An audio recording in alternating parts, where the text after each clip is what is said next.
মানুষের জীবন কিন্তু সিনেমায়। এই যে নায়ক রুবেল ভাই যে বুলেট আটকে দিল সিনেমায়, যে ভাই লড়া কোন এটা দাঁত দিয়ে কামড় দিল যে বুলেট, আর এই যে মাথায় আসে দাঁত দিয়ে কামড় দিয়ে যে বুলেট আসছে গুলি করছে দাঁত দিয়ে আটকে দিচ্ছে, আমরা তো খুশি।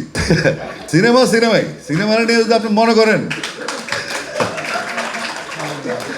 এলেন চন্দন রয় চৌধুরী আমার ডাইরেক্টর মাঝে মাঝে ভাই সিনেমার কারণে গরুর গাছে উঠতে হবে, প্রয়োজনে অসুবিধা নেই, এন্টারটেনমেন্ট দরকার মানুষ। তো আমরা নির্ভেজাল এন্টারটেনমেন্টের মধ্যে আমরা খুঁজি ঝামেলা খুঁজি, মানে সিনেমার নাম ঝামেলা, মানে জটিলতা খুঁজি। তো এখন আমরা কি করতে পারি, আমি সবসময় বলি এগুলো পজিটিভ কথাই বলি। দেখা যাচ্ছে ডাইরেক্টরই মাত্র 10 জন অ্যাক্টিভ, একজন আয়োজনের পেছনে লেগে গেছে, কোরিওগ্রাফার 3 জন অ্যাক্টিভ, একজন আয়োজনের পেছনে লাগে, ওই এডিটিং যারা করে একজন। বাংলাদেশে যে জাতীয় খেলা কাবাডি, এটা আগে চেঞ্জ করতে হবে।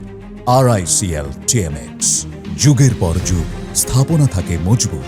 সিনেপ্লেক্স হবে, সবই হবে, জাতীয় খেলাটা বদলাতে হবে, এটা একক দাবি তৈরি করতে হবে। কেন বলি, এই যে কাবাডি বল কে আগে যে তারে পিছন দিয়ে টান দেয়া, এটা আমাদের সাথে এই একটা মিলে আমাদের নেচারের সাথে মিলে বাংলাদেশে। তো সুতরাং সিরিয়াসলি আমি এটা অনেক গবেষণার পরে বের করেছি। তো ইয়ামিন হচ্ছে সেই ছেলে, আমরা একই কম্পাউন্ডে 12 বছর আবার আমরা একসাথে হয়েছি, আর আমাদের স্টুডিওর কাজ চলতেছে, একটা টিম লাগে। ইলান যখন সিনেমা বানায়, ওর দীর্ঘদিনের স্বপ্ন, ও আস্তে আস্তে নাটকে ঢুকলো, মিউজিক ভিডিও স্ক্রিপ্টিং করলো।